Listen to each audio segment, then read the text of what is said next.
The NBA playoffs are heating up, and so is the action at DraftKings Sportsbook, an official sports betting partner of the NBA. With same-game parlays, live betting, odds boosts, and so much more, don't miss out as the NBA postseason winds down. So, lots of great odds for the second round. If you still think the Nuggets are going to come back and beat the Timberwolves, you can get them right now at plus 105. Thunder Mavs starts here shortly. And if you like the Mavs to win that series, you can get them at minus 105. And if you're new to DraftKings, you got to check this out. New customers bet $5 to get $150 in bonus bets instantly. Download the DraftKings Sportsbook app now and use code HOOPS. That's HOOPS. That's code HOOPS for new customers to get $150 in bonus bets when you bet just $5. Only on DraftKings. The crown is yours.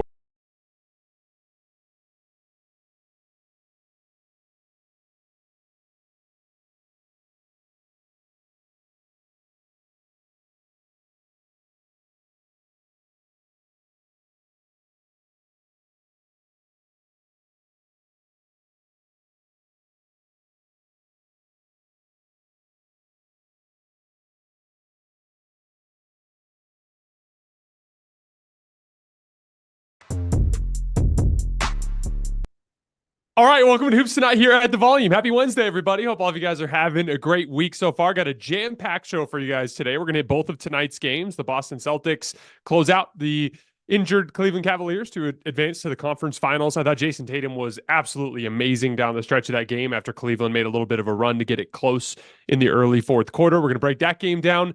The Dallas Mavericks go into Oklahoma City and amend their ugly loss in Game 4 at home to take a 3-2 lead. Luka Doncic plays one of his best games of the postseason. We're going to break that game down. And then at the tail end of the show, we're going to hit about 10 to 15 minutes of mailbag questions. I have Paul, our lead producer here. He's going to be tracking you guys in the chat. So drop some mailbag questions in the chat, and Paul's going to send them to me, and then we're going to hit them at the tail end of the show. You guys know the drill. Before we get started, subscribe to our brand new YouTube channel so you don't miss any more of our videos. Follow me on Twitter at _JasonLT so you guys don't miss show announcements. Don't forget about our podcast feed, wherever you get your podcasts under Hoops Tonight. And then keep dropping mailbag questions in the YouTube comments so we can keep hitting them throughout the rest of the postseason. All right, let's talk some basketball. So Luka Doncic bounced back, had an amazing game tonight. You know, I said about Jamal Murray after game 2, there is a tendency, this is kind of like the inner battle that every competitor tries to have, right? When things aren't going your way, there's a natural part of you behind the scenes that will try to look for a reason. Yeah, well, I did this yesterday that messed up my routine. Or, oh, I'm dealing with this injury that's kind of preventing me from having that little bit of explosiveness. Or, oh, my teammates aren't doing this. Or my coaches aren't doing that. Or the refs aren't letting me do this. It's kind of human nature, right? And, you know, part of that competitiveness is fighting against that and finding a way to be great anyway. And that's the thing, with Jamal Murray, there were a lot of reasons why you could have pointed to that game 2 shit show, right? Oh, Minnesota's playing great defense. He's getting hacked and fouled all over the court.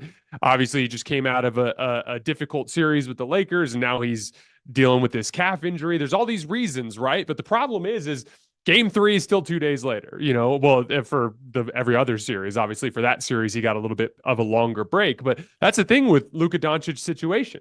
Had a really rough game 4, right? More turnovers than made field goals, was on the floor seemingly all night long, was really, really accentuating his injury in terms of his body language, was constantly complaining to the referees. And it's yeah, but guess what? Game 5 is on Wednesday.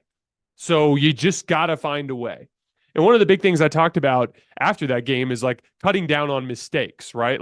So much of what makes a basketball player effective is decision-making. And so even when you're banged up, if you just really focus in on handling ball pressure soundly, being more diligent about avoiding some of the aggressive defensive things that Oklahoma City can do, and just read the floor and do what Luka Doncic is better than most people at, which is playing half-court surgery. If you just do that, your decision-making will rise to the surface and will carry you through. Then you'll build confidence and rhythm, and then it won't matter that you're moving at 85% of whatever your normal level of mobility was. I thought it was abundantly clear from the opening tip of this game that Luka Doncic had a different level of focus.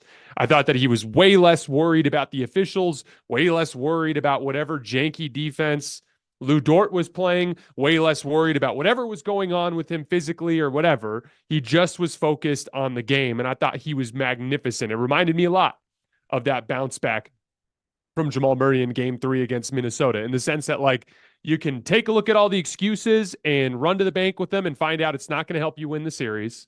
Or you can confront all those excuses, focus on controlling what you can control, and just find a way to be better. And Luka did that in a big way tonight. He had less than half as many turnovers as he did in the last game. Hit a bunch of big momentum shots, had double the number of made field goals, finished with 31, 10, and 11. Only 3 turnovers, was plus 13 in his minutes. Just a dominant performance. Big thing that was standing out to me, especially early in the game, and this is something that Luka does better than basically everybody in the league at this point as a perimeter player.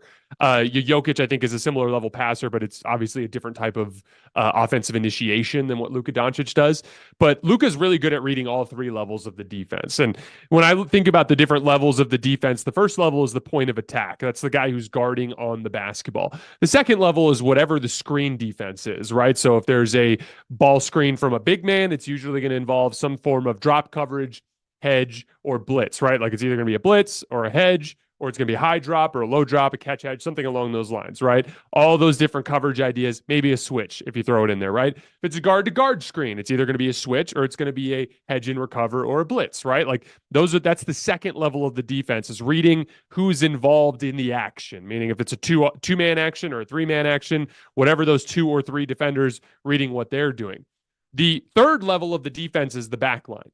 And almost always, the third level of the defense is going to have an advantage situation, right? It's almost always going to be like a guy in the dunker spot and a guy in the weak side corner with only one guy guarding him, right? Or the roller will get behind. It'll be like just the roller, the low man, and the shooter in the corner. It's almost always a 2-on-1. And the reason why most defenses are willing to concede that is the simple fact that most passers can't make those reads. The majority of the guys in the league can read that first level of the defense. The good ones can read the second level of the defense. Only the great ones can read that third level of the defense. And I just thought, between making beautiful skip passes to the corner to Derrick Jones Jr., who was hot at the beginning of this game, to finding the vertical spacers between Daniel Gafford and Derek Lively and Derrick Jones Jr. himself, just constantly reading that back line defender, that low man, and identifying, like, oh, he's glued up to the corner shooter. Well, this guy's cutting along the baseline. I can throw the lob. Oh, he's more geared up to stop the guy cutting along the baseline. Well, my skip pass to Derrick Jones Jr. is open there. I thought he just did an excellent job of that half-court surgery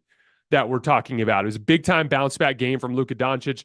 Really, the ebb and flow of this series on the Dallas front has mostly come down to Luka's play.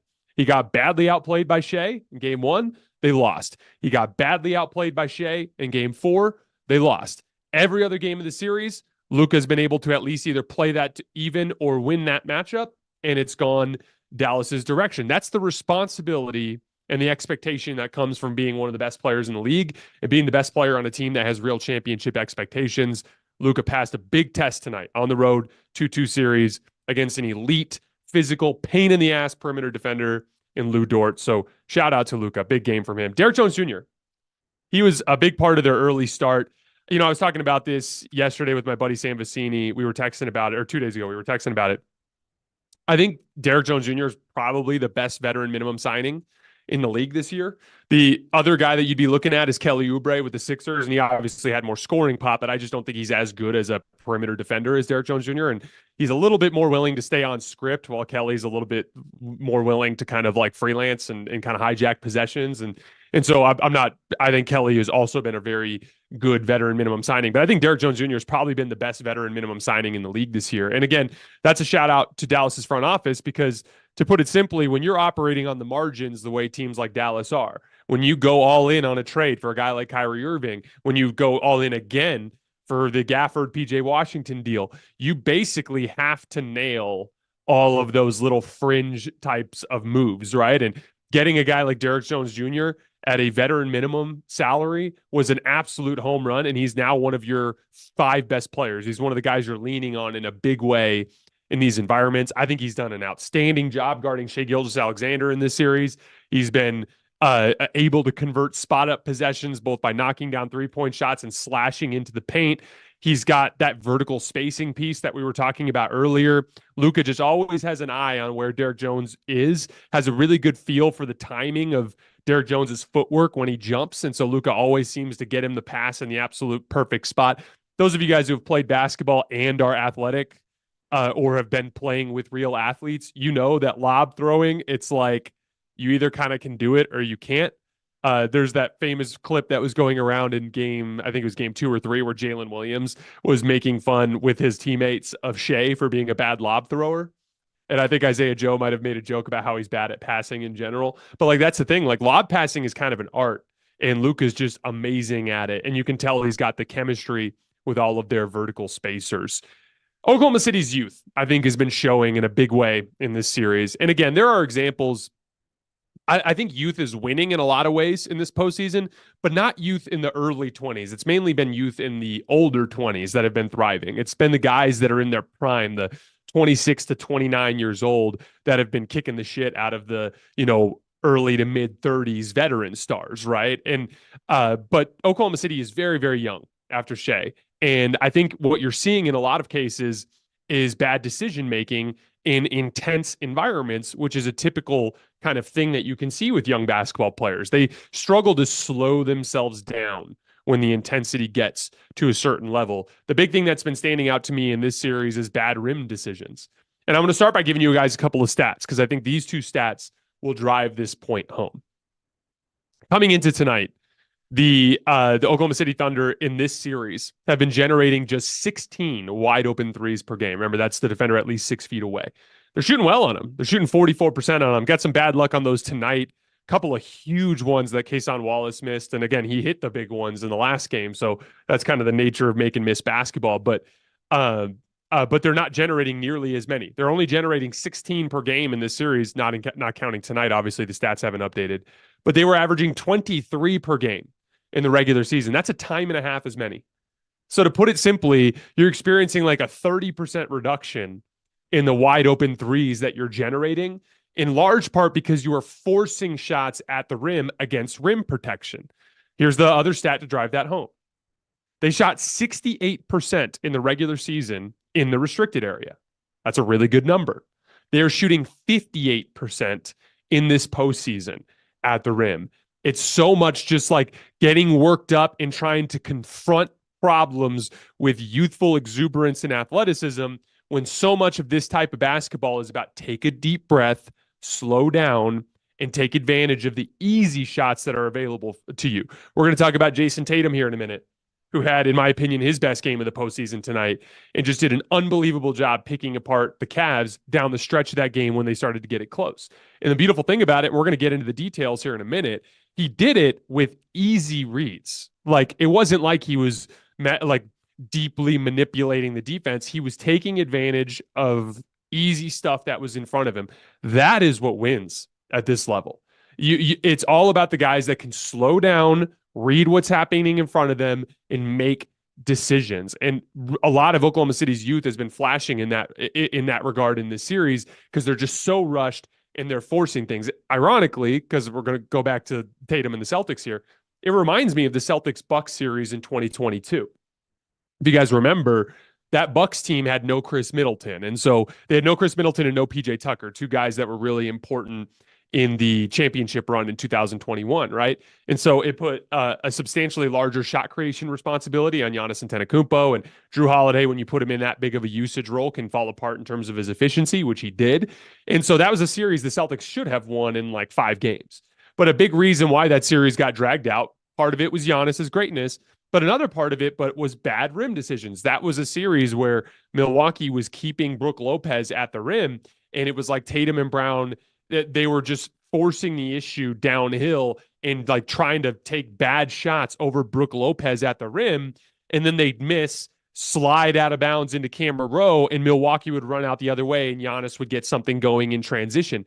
That series turned at the end of the series, in large part. One, Tatum had a magnificent shot-making game in Game 6, but they also just did a better job of finally making those good rim decisions. Like, hey, we're doing exactly what Milwaukee wants us to do. We are challenging the strength of their defense, which is their rim protection. If you're looking at Dallas's defense. It's similar to what we were talking about with Oklahoma City in terms of the three levels of their defense. The strength of Dallas's defense is the point of attack and at the rim. Like they have rim protection and they have good point of attack defenders, but they've got guys usually on the weak side. It is a guy like Luka. It is a guy like Kyrie that's in those 2-on-1s on the weak side defensively. And so if you could capitalize on some of the weak part of Dallas's defense, you might have more success. But instead, by attacking 1-on-1 and forcing shots against rim protection, you were playing directly into Dallas's strength defensively. And it just was like a lot of really poor decisions attacking closeouts. They had a good stretch at the end of the third quarter where they were making those kick-out passes. They were just missing some good looks. Cason Wallace got a couple of good looks in that stretch, just happened to miss them. Mark Dagenal, if you guys remember, in his interview to start the fourth quarter was like, I like that process there at the end of the third quarter. We just have to keep trusting it. And then the first couple plays of the fourth quarter, there's a play where Aaron Wiggins drives a closeout in the left corner, and Chet Holmgren is standing completely wide open in the right corner. And instead of making the kickout pass, he tries to force like a lefty up and under reverse layup while screaming and yelling at the refs and jumping and flailing over three defenders. And he misses it, and they're going out the other way. There's another play. Lou Dort out of the left corner drives a closeout, gets into the lane. There's an open shooter. Instead, he forces like a shovel pass to Chet at point blank range and throws it too low, and it ends up being a turnover. It's like the decision-making driving closeouts was a huge problem throughout this entire series, and again in the big moments tonight. Honestly, that's the story of the series to me. The main story of the series is Dallas has just done a much better job of taking advantage of the backline of Oklahoma City's defense in a way that Oklahoma City has not done for Dallas. And so as a result of that, the only real reliable offense that Oklahoma City has had to this point has been Shai's shot making. And it's been there, and he's been great. Another 12 for 22 tonight for 31 points, hit 5 threes, right? Like Shai is, he's 12 for 22, hit 2 threes. A really efficient game, but that's all you've got going because there isn't enough in terms of the overall rhythm and flow of the offense. Again, like I said, you're generating about 2/3 as many wide open threes as you did in the regular season. That's a problem. And that is on your offensive approach. You have to do a better job. Looking forward, it's like what I said after game 4. I thought after game 4, it was 2-2, but I didn't think either team was playing particularly well. Like I thought Dallas played like shit in that game. And if they make their free throws, the series is over. Right. So like it was obvious that both teams could play better. And Dallas did tonight. Dallas kind of put it all together tonight. Tonight felt like the game where Dallas had it all going, right? Like Luka and Kyrie both played much, much better. They defended really well again. They've defended really well throughout most of the postseason, aside from a few stretches. They won the glass big time, 46-33. They won the points in the paint battle. They had 27 assists to just 20 for Oklahoma City. They put it all together tonight, and they controlled the basketball game and won, right? OKC is going to need to do the exact same thing in Dallas in order to extend this series.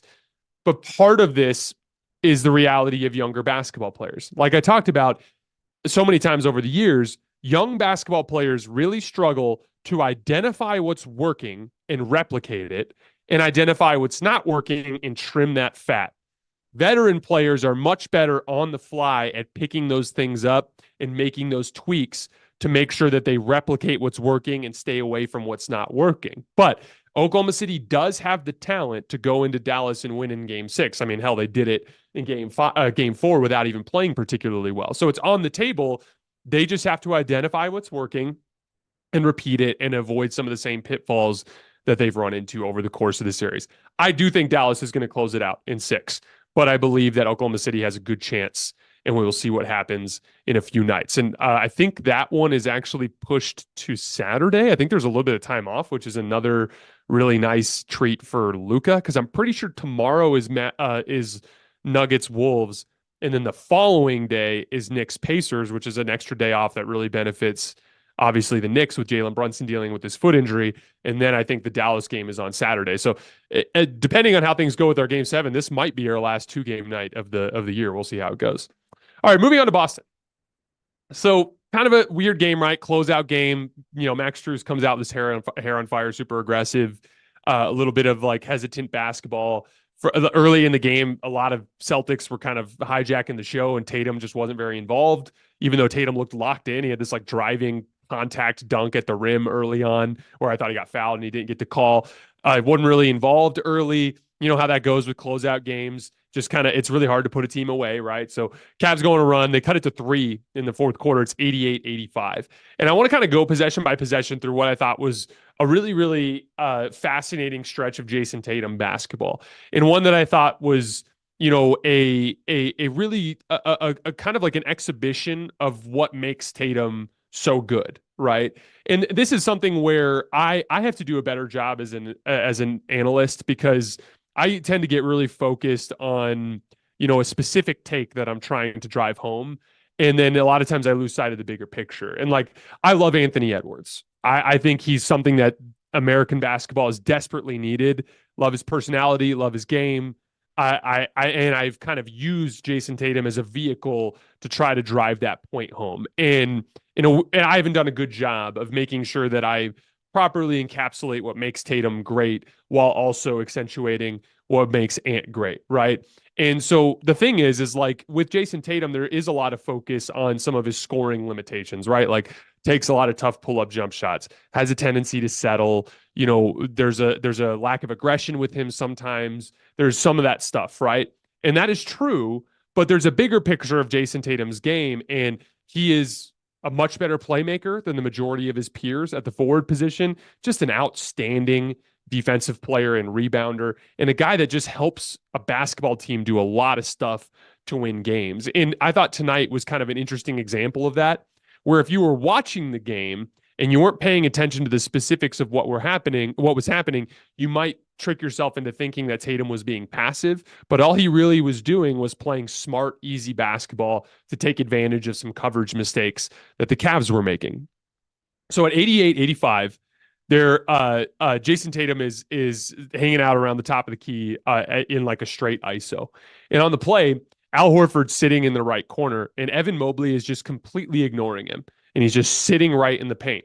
Tatum goes, I don't need to beat my man off the dribble. I don't need to call for a ball screen. The defense is automatically in rotation if I simply make an on-time, on-target pass to Al Horford in the corner.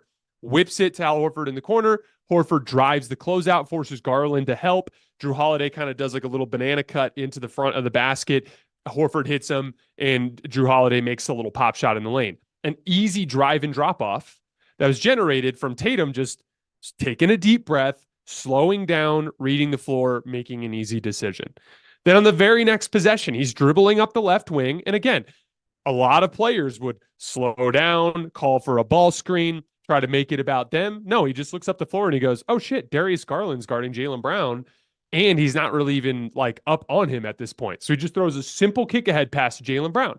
Jaylen Brown rips to the left and drives downhill. Garland finally wakes up and cuts him off, but not until Jaylen Brown gets pretty deep down to the left block. As a result of that, Evan Mobley has to double. And so Jaylen Brown makes a beautiful kick out pass, to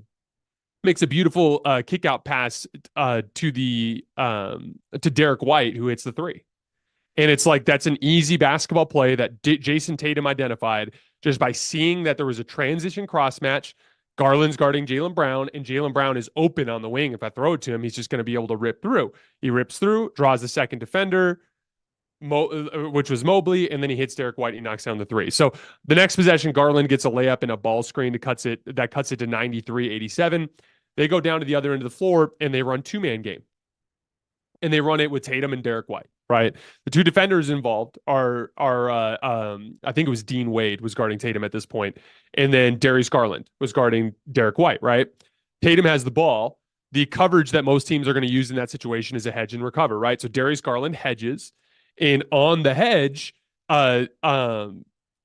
Dean Wade, for some reason, chases over the top. A lot of times, like when you know a hedge is going to be there, the hedge is going to cut off the drive. So you don't need to chase over the top. You can actually go under and try to meet him on the other side because Garland is going to cut him off and make him take a retreat dribble, typically, right?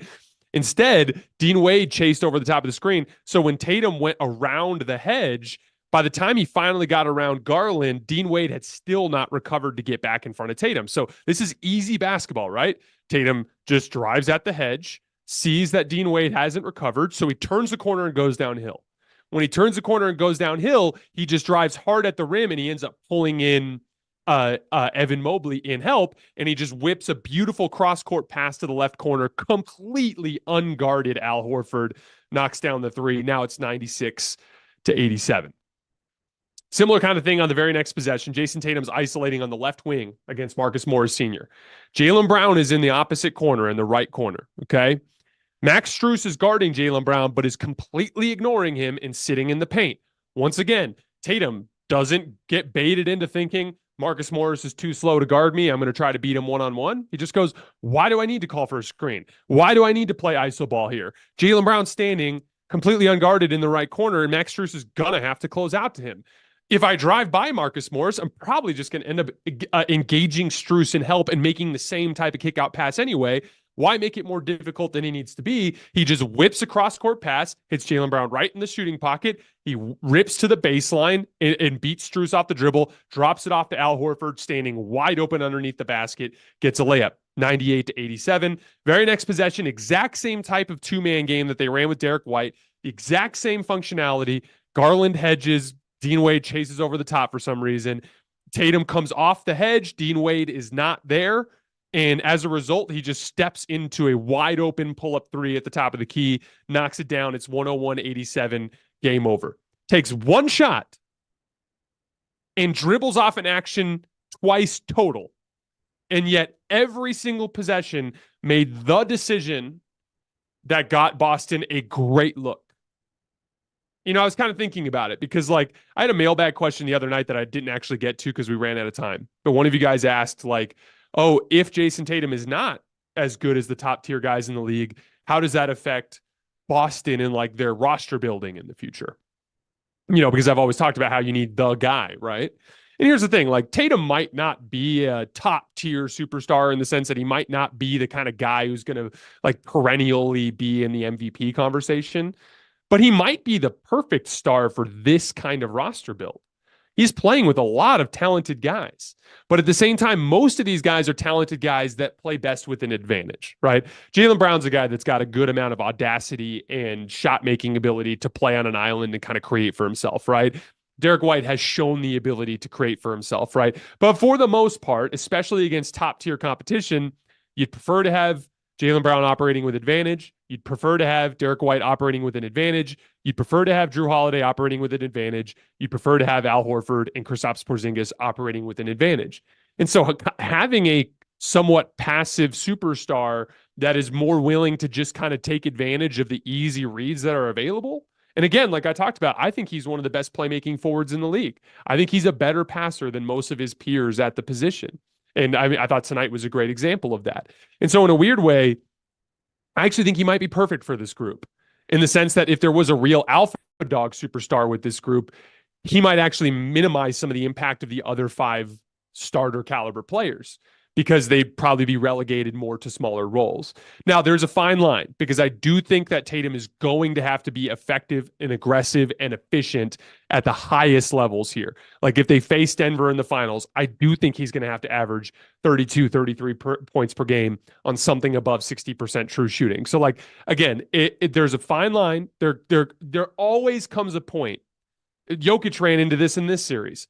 There always comes a point where it's like, actually, I need to do it myself. And the reason is I have the best physical gifts of any of my teammates. So in this hellhole of a fist fight of a stuck in the mud environment, I'm going to need to be the guy that uses my size and strength to be impactful here, right? So I do think he's gonna have to be more aggressive as a scorer, but at the same time, like he's just had his this 3-game stretch here over the tail end of the Cavs series has been the best kind of scoring basketball that he's played in this postseason run. So he's kind of starting to get that rhythm and groove going at the right time. But, you know, I just want to say, like, Jayson Tatum, we've talked a lot about him on the show over the course of the last couple of weeks by virtue of the whole debate with Anthony Edwards, right? Which, by the way, was pitched as a mailbag question by one of you guys. But like, when it comes to Tatum, in a weird way, he might be the perfect fit for this team. I just think the final challenge for him, the final piece to push over the top, if he wants to get the trophy, is going to be identifying when it's like, hey, screw this no hierarchy stuff. Give me the damn basketball. And by the way, he did tonight. He didn't do it as a scorer, he did it as a passer, but he will eventually face a team down the line that has better personnel, probably Denver. Could be a little bit of a challenge in the next round if the Knicks make it, right? But like he will face a challenge where that specific type of heliocentric shot creation kind of stretch at the tail end of a game requires him to be more aggressive as a scorer. And when he gets to that point, he'll need to confront that challenge and pass that challenge. But I just want to shout out Jayson Tatum. I thought he had a great close to the game tonight. We're not going to really focus on the next round yet for Boston until we find out who their opponent is. It's going to be interesting if it ends up being the Knicks, who I believe it will be, just simply because the Knicks do not have the talent to hang with Boston, but they sure as hell can drag you down into the mud, and they're going to play hard all the time. And Boston has had a little bit of an issue with inconsistent effort. And so I do think that'll be a longer series, although I'll be picking Boston to win. But we'll get into more detail on that when we get out of this round entirely. Moving on to Cleveland. Where do they go from here? There was a report released from The Athletic immediately after the game. A couple of interesting kind of like tidbits in there. First of all, there's growing optimism around the league that Mitchell might extend. Thought that was interesting because there's been a lot of narrative-based stuff about him wanting to leave. I don't think you can take that to the bank necessarily, but that's somewhat encouraging if you're a Cavs fan, right? But then it immediately got kind of counteracted by this report from Darius Garland, who is with Clutch Sports, that some of his production has gone down since the Mitchell trade, and that if Cleveland extends Donovan Mitchell, that he may want to trade. And so the point is they're definitely, it's looking more and more like they're going to need to choose between one of those two guys. Now, I want to kind of talk about the roster build in general first before we talk about some specific kind of strategy stuff for them going into the offseason. So we knew going into this year, it's kind of a similar type of problem that the Lakers had where they've got some redundancies, right? The Lakers have 2 skill guards and they have 2 power forwards playing at the 3 and 4, right? And so there's some diminishing returns because it's like all of a sudden you don't have a forward that can guard on the perimeter. So now Rui's chasing Michael Porter Jr. around. That's a disaster. It was one of the big factors that cost him a series. You have 2 skill guards, no real athletes. So you get inconsistent play from both of them. And then Austin Reeves is forced to guard Jamal Murray all series, which is something that hurt them, especially at the end of games, right? So like when you have diminishing returns because of when you have redundancies in your roster, you tend to get diminishing returns. Cavs kind of have a similar type of situation, right? 2 interior-based bigs that play at the same time, and then 2 ball-dominant pick-and-roll guards, neither of which is particularly big, and neither of which is particularly committed to the point of attack defensively. And so there can be some redundancy. There can be some diminishing returns there. Now, I want to focus on each of them individually. So first of all, the 2-guard build. I actually grew more optimistic about it this year just because of Donovan Mitchell's defense. I thought he had the best defensive season of his career. But when they got to the playoffs, Donovan's workload went up such a huge level that it kind of became untenable to ask him to continue to do the athletic guard stuff defensively while also carrying everything he was carrying offensively. And Donovan did not have as good of a defensive postseason as he did in the regular season, particularly in help. He got burned quite frequently, right? So like, I do think that when you really kind of take a second to decompress and look back at this season, it's just a lot to ask for those 2 guards to kind of mesh in the right way. And so I do believe that that's probably the direction that you have to go, is splitting up the 2-guard build. Also, I think Max Strus, because of his kind of his willingness to play off the ball offensively, is kind of like an off-screen threat and as a spot-up threat. And then Strus is just completely committed to the defensive end in terms of like he will give you high motor effort there at the point of attack all season, right? So I actually think of Strus more as a 2 next to Garland or Mitchell, whichever one you end up keeping. And I look at the 3 as the position you want to upgrade and try to find a starting caliber 2-way player there, right? You got to base the decision based on what Donovan Mitchell wants, because Donovan Mitchell's a better player than Darius Garland. I like Darius Garland. I don't think he has too much of a ceiling that's going to be super, super encouraging, right? So if Mitchell extends, I think you look to trade Garland for a starting caliber 3. If Mitchell doesn't extend, then I would trade Donovan Mitchell and keep and commit to Darius Garland, right? Now, the interesting thing there is which one of those guys commits. If it ends up being Mitchell wants a trade and you keep Garland, I think you have to look for more of a high-powered, offensive-minded forward. that's where it might be worthwhile, especially with Evan Mobley's defensive versatility and his ability to compete on the perimeter, to look more at some of the offensive guys. Like maybe you do look for a guy like a Lauri Markkanen, right? Like maybe you do look for a more of like an offensive threat at that position, right? Maybe a Kyle Kuzma or something like that, right? But if it's Mitchell that you keep and you end up trading Garland, Mitchell's such a high-powered offensive player, I'd be looking for more of a two-way threat at the three. That's where I'd be looking more at like a Mikal Bridges. Maybe you call Brooklyn and you try to see if you can trade Darius Garland for a guy like Mikal Bridges, right? Like that's kind of the tipping point there is I don't think Garland is high-powered enough offensively for you not to have a scoring forward next to him. Mitchell, I think, can play with more of like a versatile two-way Swiss Army knife type of forward because of the impact that he has offensively. As far as the two bigs look goes, Mobley's offensive development isn't where you want it to be at this point, but it is coming along little by little, and he did make progress this year.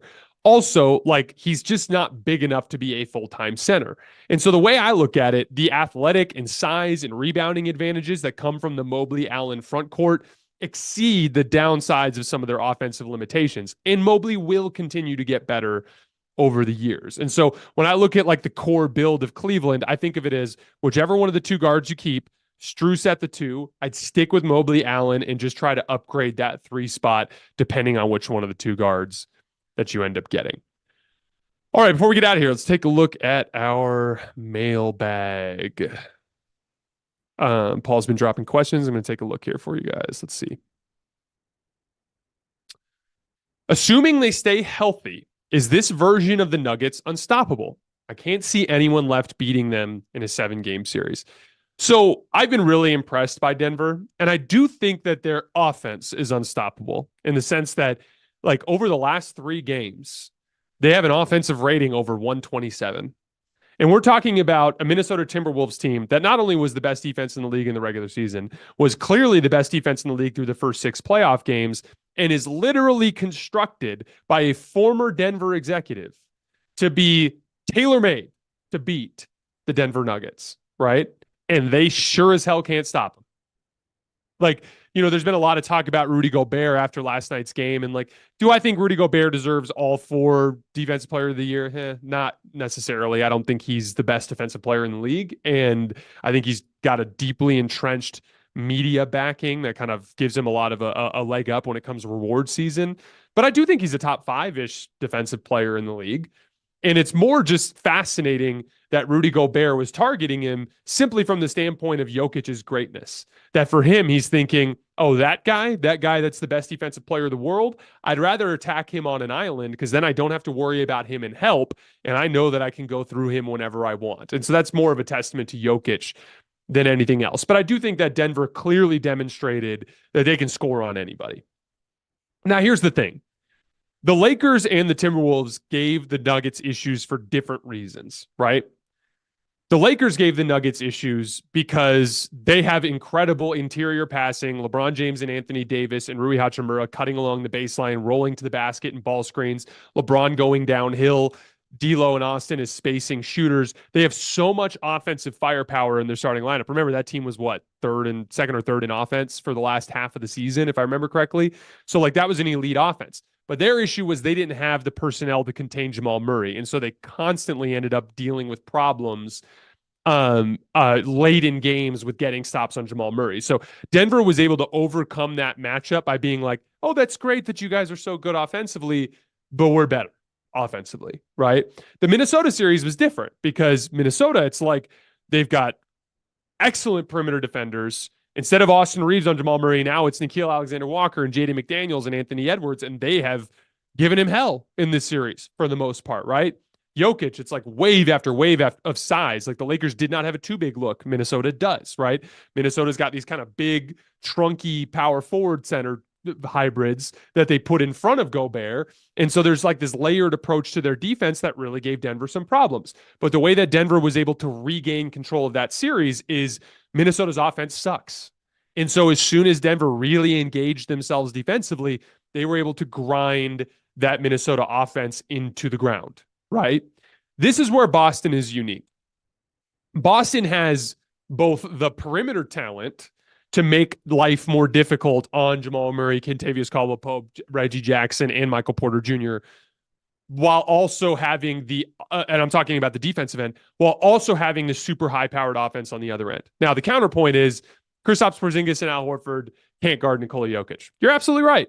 You're absolutely right. That's going to be a disaster. But the way the flip side there is, if Minnesota can't stop them, like, what advantage is there really? Because if Jokic and Murray in that offense are going to rip through Minnesota's defense to the tune of 127-something points per 100 possessions, then it really doesn't matter what defensive personnel Minnesota has, especially when they go over to the other end and Minnesota can't score. And so Boston, I actually think, has the capability to get into a shootout with Denver and win.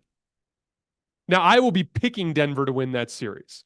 I think they are more consistently at their ceiling, and I think they are the safe bet. I believe Denver's going to win the championship, but I do not think this is just over. I think Boston has a really good chance. I think Boston, specifically one of the things with Boston, we talked about the high drop coverage that they've been using against Anthony Edwards, right? Did a whole video breakdown on it today. Jokic did an amazing job in Game 5.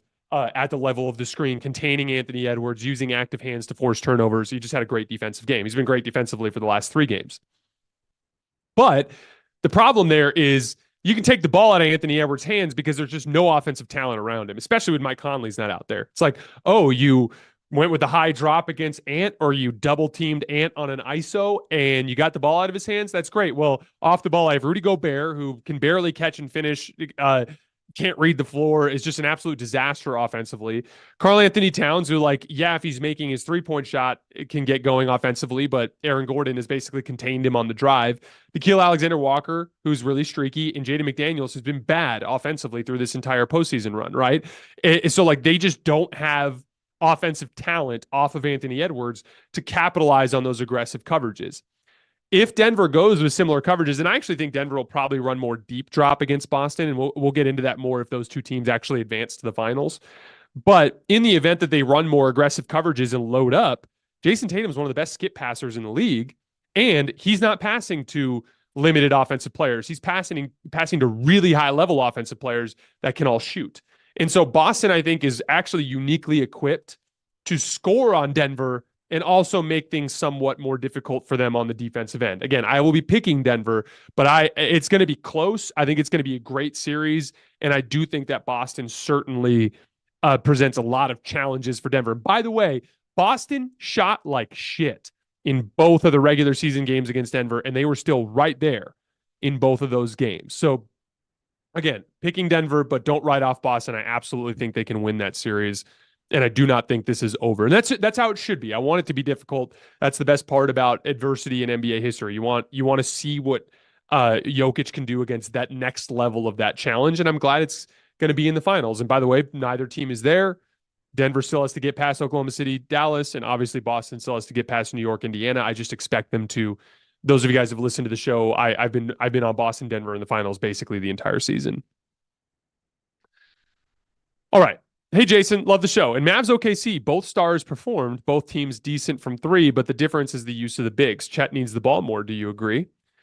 So it's tough because with the way that Dallas is loading up on ball screens, particularly at the rim and at the point of attack and in ISO, there's not really a ton of opportunity for Chet to score on the roll because there's a lot of congestion in there. So most of it comes down to Chet needs to be operating in advantage situations more, and that's not going to happen unless those kick-out passes were happening. And again, like I talked about earlier, Oklahoma City just hasn't done a very good job of taking advantage of those kick-out opportunities. How do the Mavs get Kyrie going? So Kyrie is both teams have really good perimeter defenders, right? It's been difficult for everybody. Luka and Shai have managed to break out a little bit because they're both, top 6 or 7 players in the NBA. Depending on where you want to rank Shai, I think Luka's the second best player in the NBA, right? I think we'll take a look at it in the offseason, but I think saying Shai's top 5 is not, completely out of the realm of reality, right? Like he's, I want to see how the rest of the postseason goes before I do those rankings, but those are 2 really, really, really good players. And so they've managed to break out in a couple of games, but they've also had bad games, right? Like I thought Shai was pretty bad in game 2 and game 3. I think game 3 in particular, I think he was like 10 for 23 from the field and was really struggling to knock down those mid-range jumpers, right?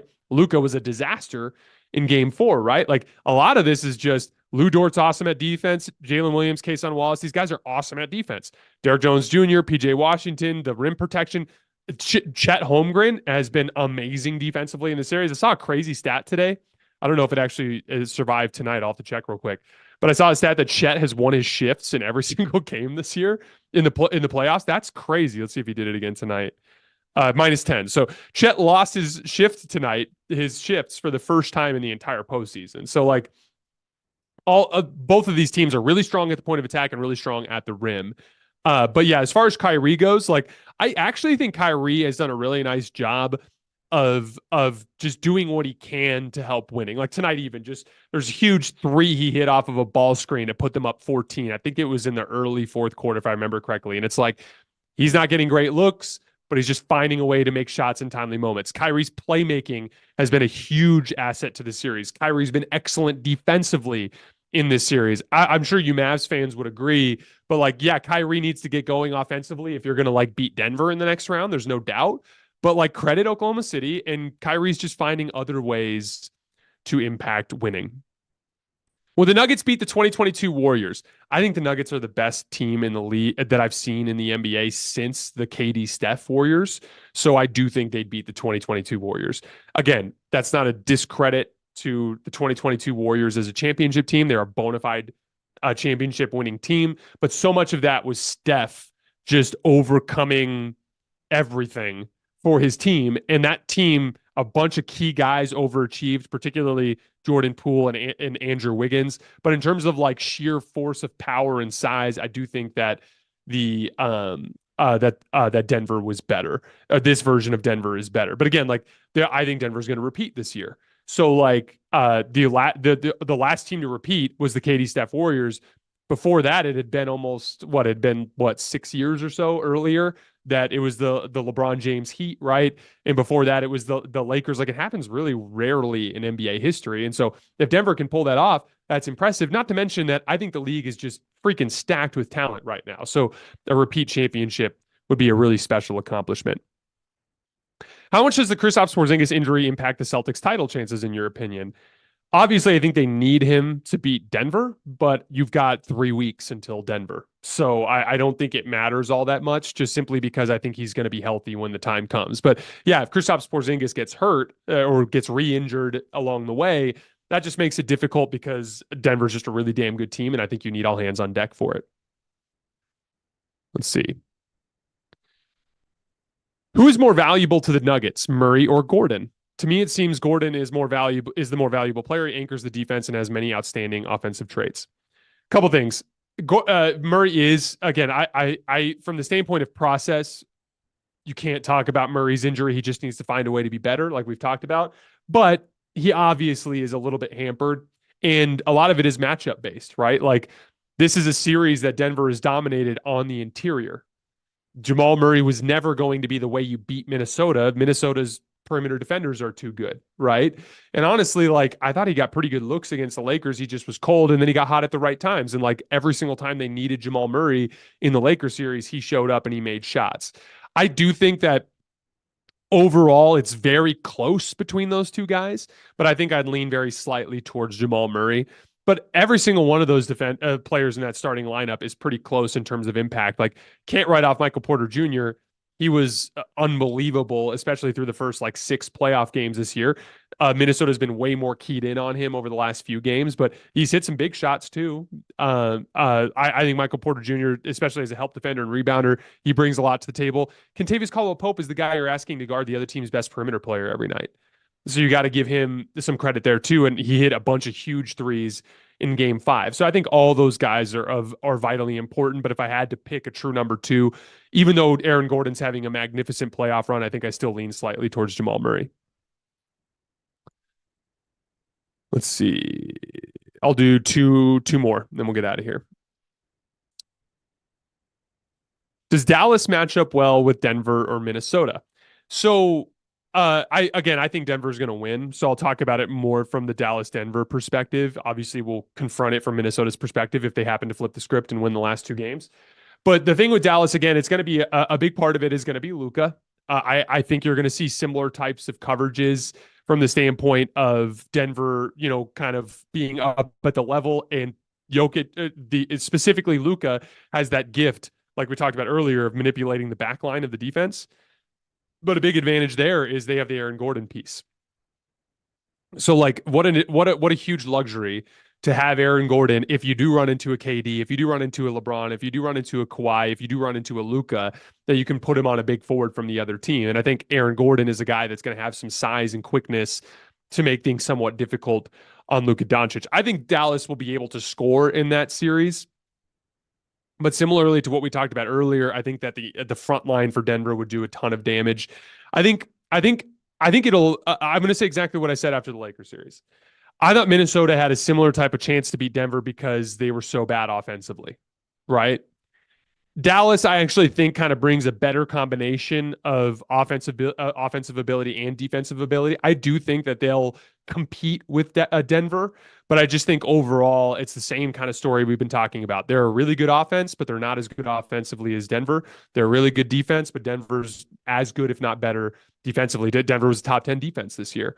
So again, I think Dallas will compete, but I'd be picking Denver. And we'll get into the nitty gritty of that series if it ends up coming to fruition. Let's see.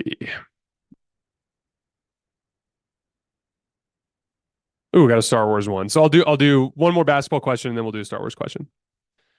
For the Wolves, would you trade Cat for a reliable perimeter initiator guard that can score / playmake like a Kyrie DeJounte archetype next to Ant? Yes. The idea is, the ideal situation, you want a really good skill guard next to Ant. Ant's your athlete guard.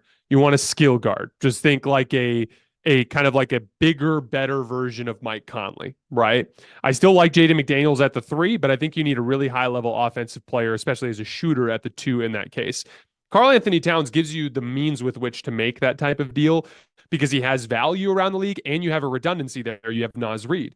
And you have to kind of look at it from the standpoint of luxury. Doesn't matter how much depth you have if your top 5 is not good enough. And so I do think that the best option moving forward for Minnesota is to trade Karl Anthony Towns. You got to wait to see who becomes available this summer. DeJounte Murray is actually an interesting type of player in the sense that he can kind of take some more of the primary point of attack assignments to save Ant's legs. DeJounte just had his best perimeter shooting season of his career. It also gives you another offensive creator that can create dribble penetration, which is something nobody else on that team can do but Ant.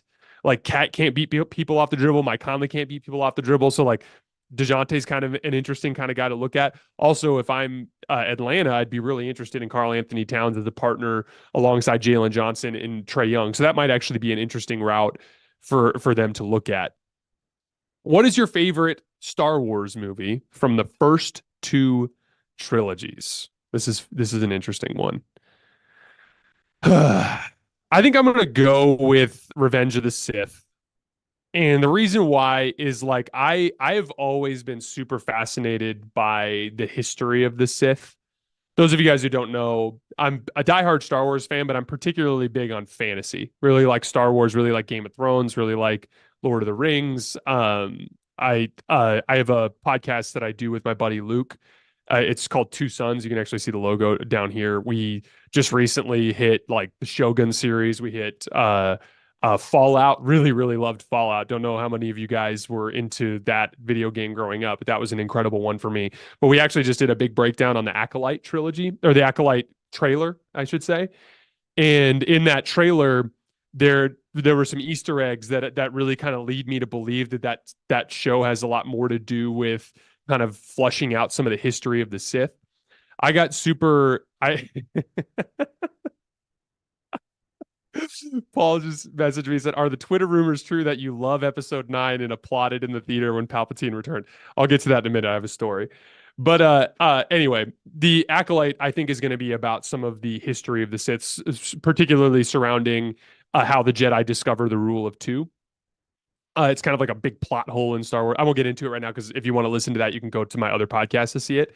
But some of my favorite Star Wars books are like the Darth Bane trilogy, which explains the actual origination of the rule of 2, and then also this book called Darth Plagueis, which Darth Plagueis effectively kind of functions as a what's the word I'm looking for, as a precursor I'm blanking on the obvious word for movie that comes before the actual series. Paul, you could probably text it to me, but it's a precursor to the Phantom Menace, right? Prequel. Thank you.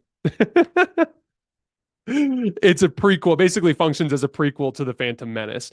And in it, it just goes into excruciating detail of like where, there's a Sith Lord named Darth Tenebris who had an apprentice named Darth Plagueis who ended up finding Palpatine. And it intricately lays out what's called the Sith Grand Plan. And basically, the Sith used to be thousands, right? And then 1,000 years before the Phantom Menace, there was this big war with the Brotherhood of Darkness. The Jedi won, partially through manipulation of Darth Bane, which you can read in those books. But from there, the Sith started to realize they can't win against the Jedi because they don't have the teamwork ability to be able to come together and reach a common goal. The Sith all backstab each other because they all want to be the Dark Lord of the Sith, right? And so they come up with this system called the Rule of Two, where there's always one master, one apprentice, and it just kind of allows them to operate in hiding. But the major theme is they are trying to secretly subvert the galaxy. They obviously conceptualize and come up with the Clone War. They obviously they create the clone army. They do all of this stuff, right? And it all comes to fruition in Revenge of the Sith. And so every time I watch Revenge of the Sith, I always just think back to the Bane books and the Plagueis books. And I just think about specifically like this genius grand plan that obviously George Lucas conceptualized, but that the Sith came up with. And it kind of all comes together in that particular movie. So of all the prequel trilogy, I think I would say Revenge of the Sith is my favorite. But again, I've done deep dive summaries and reviews of all those books I just mentioned and basically every piece of Star Wars content on my Two Sons podcast with my buddy Luke. I'm also going to be doing every episode of The Acolyte when it comes out, which is less than a month from now. So make sure you guys head over there and subscribe to that channel so you guys can see some of that content in the future. All right, guys, let's call it a night. We're just going to run a breakout of the mailbag tomorrow morning. So there will be some content tomorrow morning between the other segments we did tonight, but I'm not going to do a show, like a new show in the morning. I'll just see you guys after the final buzzer of Nuggets Wolves tomorrow night. I think Denver's going to go in there and win and complete the gangster sweep, but we will see what happens. And I will see you guys live on YouTube tomorrow night.